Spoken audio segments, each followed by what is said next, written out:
So there's so much going on in the news these days. I mean, Canada, we got the liberal majority. And in the US, the orange guy's picking fights with the Pope. And if you haven't seen this yet, this is what he actually posted on his Truth Social. And it pissed off so many people that he actually took it down. So I guess you can say he tackled on this one as well. But despite all this chaos that's still happening in the US, there's one thing that has fallen off the radar these days. And that's what's happening with their aviation industry. But I want to show this incident that has happened and is not on the news anywhere. Let's take a look. JetBlue 775, helicopter 700 feet just off the right inbound to Kennedy, no factor. They have you in sight. You can contact and get a departure. Good day. JetBlue 775, thanks. Yeah, we just departed a couple minutes ago, had a TCAS RA with a helicopter. We would like a phone number for you guys and the tape smart, please. JetBlue 775, you ready for the number? Yes, sir. Copy that. And as we rotated and the nose was coming up, we had a 0 on the TCAS, same altitude, passed over them at 600 feet. We never had them in sight. JetBlue 775, Roger. Thank you. So does anyone know about this close call? Probably not. I only found out because one of our viewers sent it to me. So thank you, Jimeno, for sending it. But I do wonder how many more of these situations are happening and the general public doesn't even know. Of course, we know about the incident that happened when the Air Canada flight collided with a fire truck. But did you know there was another close call? Probably not, because the media really isn't reporting this very much. But wait, there's more. The FAA is now going to be recruiting gamers to man the flight control towers. And I'm surprised Microsoft Flight Simulator isn't a requirement on here. So if you're still planning to go to the United States, or you're going to be using a US airline, or stopping over in a US city, you might want to watch this. And if this is your first time watching one of my videos, and you want to hear more from a Canadian and international perspective, hit that subscribe button. That way you'll be notified on my future videos. Alright, let's get started on the first report.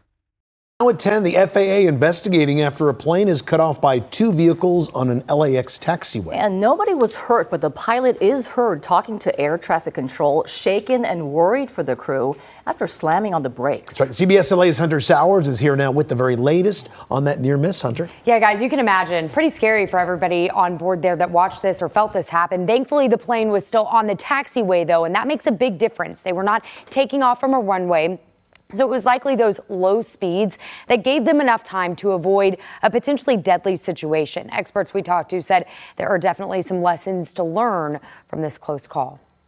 Okay, I'm going to be a little bit blunt about this, but wasn't there a lesson that was learned at LaGuardia? I mean, 2 Canadians died due to a mistake from the air traffic controller. And on top of that, no transponders inside the fire trucks. You would think after the tragic incident that happened at LaGuardia, the FAA would do a countrywide safety check on all the airports. But I guess that never happened. Hey, Grant, you see this? No. We had 2 trucks just cut us off. We had to slam on the brakes not to hit them. Okay. Air traffic control audio details the moment a Frontier Airlines plane on the taxiway at LAX nearly crashes into 2 ground trucks. Both of us are just like, oh, we slammed on the brakes. I'm going to call the flight just to make sure everybody's all right in the back. It was real close, closest I've ever seen. Over in seconds, but the pilot's clearly shaken up. So when I hear that a pilot curses on the radio, you know that he's been shaken for some reason or another. Well, I would be shaken as well, especially after what happened in LaGuardia. But it kind of shows the state that the US aviation is in right now. And I've always said on my channel that it's best for Canadians to avoid stopovers or layovers in the United States, or avoid going to the United States at all. In the beginning, it was mainly because of CBP, but it kind of evolved into CBP plus safety. But I'm sure the US media really doesn't want to focus on this because it'll hurt their tourism, well, even more.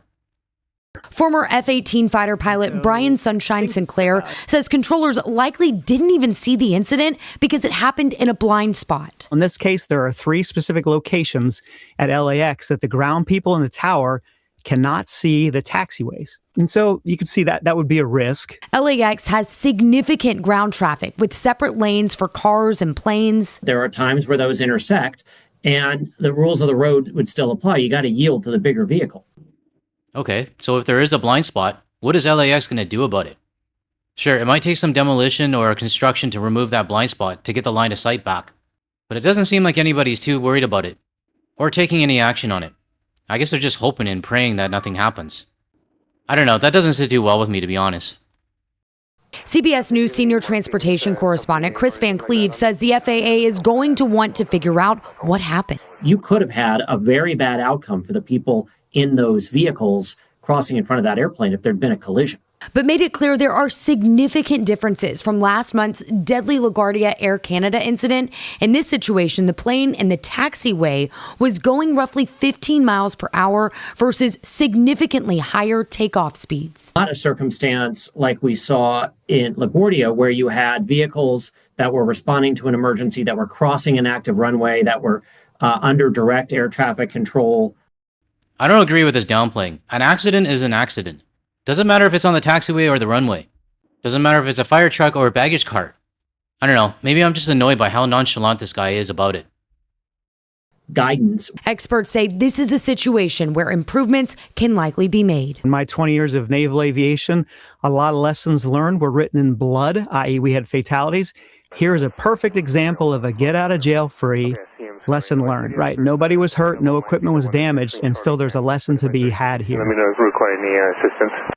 No, we're good. It was just, that's close enough, everything. So again, the FAA confirmed they are looking into this incident. We reached out to Frontier Airlines, who praised their pilots' quick thinking for avoiding a catastrophic situation. We have not, though, heard back from LAX about who was driving those trucks. So I'm going to guess this isn't going to be the last time we're going to hear of a close call.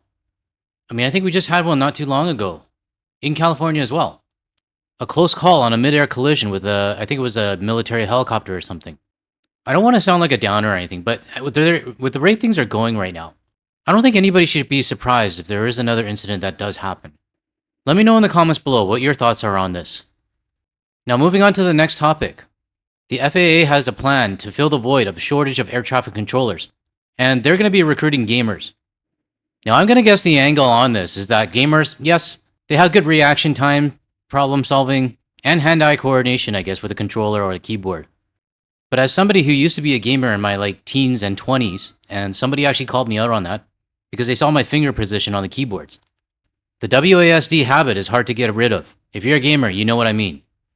But while gamers might have a good reaction time and things like that, I question the maturity of the gamers that are going to be recruited.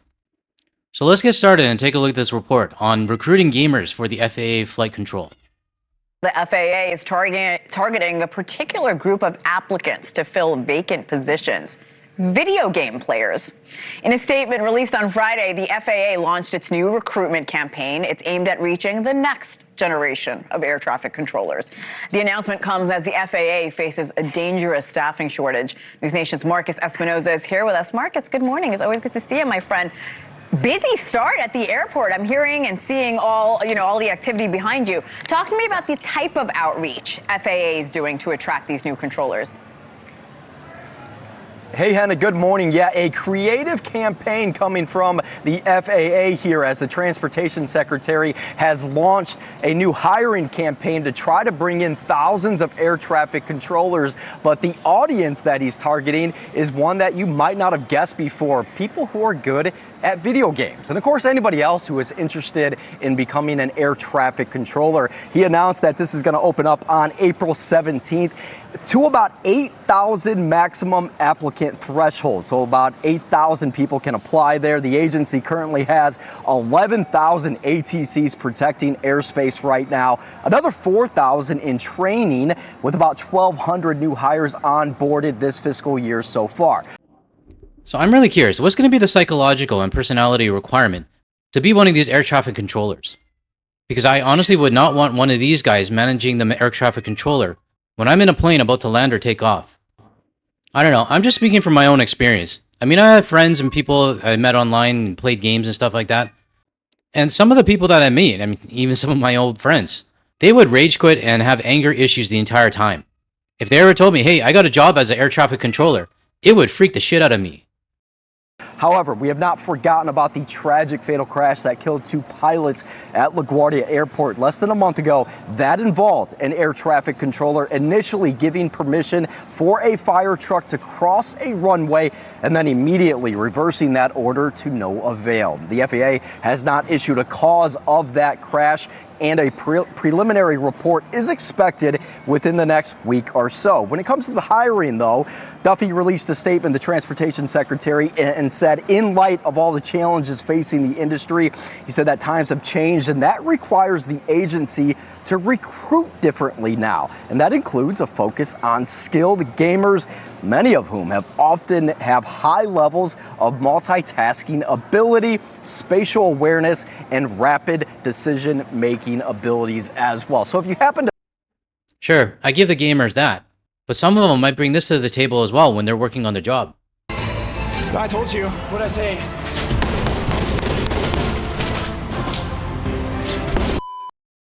Stay up all night playing video games and then turned on the news to watch us. First of all, very cultured of you. Second of all, you could have been training for a career in aviation without even knowing it, Hannah. I really do love this. Who knew gaming could be this lucrative? And what I mean by that is in so many different fields. Yeah. What skills are required for these applicants, Marcus? You know, here's the cool thing about it, too. It's a relatively low entry point, so you do not need a college degree. However, that doesn't sound very good at all. you need to be younger than 31 years of age, and you have to be a U.S. citizen and speak English fluently. So if you're able to cross off all those boxes there, and again, no college degree required for this, you can begin that career as an air traffic controller. It is a long process. It takes years to train an air traffic controller. And on a serious note, as I mentioned with LaGuardia and that air traffic controller involved in that incident, though we don't have any ruling there, I want to be clear, it is very much a serious job and a career that is, you know, a lot of people see as a long-term view. There's a lot of training, so there's a unique focus on getting people who can multitask and handle that sort of job, Hannah. Yeah, and as a former gamer myself, I've seen the maturity of a lot of gamers.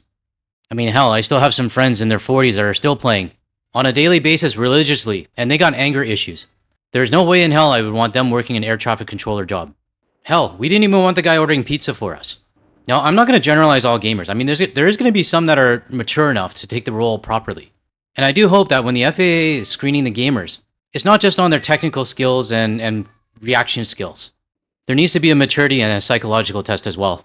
Now, for anyone asking what my old go-to game was, it was mainly Call of Duty and Counter-Strike. Now, there's one more video that I do want to show everybody. I'm going to play it right through. 8 passengers on board a Cape Air flight to Boston suddenly staring at open sky after the main cabin door partially gave way mid-flight. Probably 10 minutes in, we heard like a pop. It was half the window. The way there's two halves. Like there's the bottom half and the top, and the top flipped open. The bottom half was still there. Sheila Fee and Lisbeth Fuller say they noticed an issue with the door before takeoff. Okay, I lied when I said I wasn't going to interrupt. But when an untrained passenger who's not in the industry notices that there's something wrong with the door, you would think the pilot or any staff would actually take a look at that. It was like not like snapping into place, and then again, and then we were like, I think the chain might be in the way. Then when the door flipped open, they say they heard the roar of the wind, Fuller capturing the view outside the window. It was a little shocking for a minute, but then you realize, wait a minute, I'm not sucked out of the plane, so we're good. The women credit the pilot with keeping passengers calm. Cape Air said in a statement the Cessna plane has been taken out of service, and the FAA says it's investigating. As for the sisters, they went right back up in the air, and this time the door stayed shut.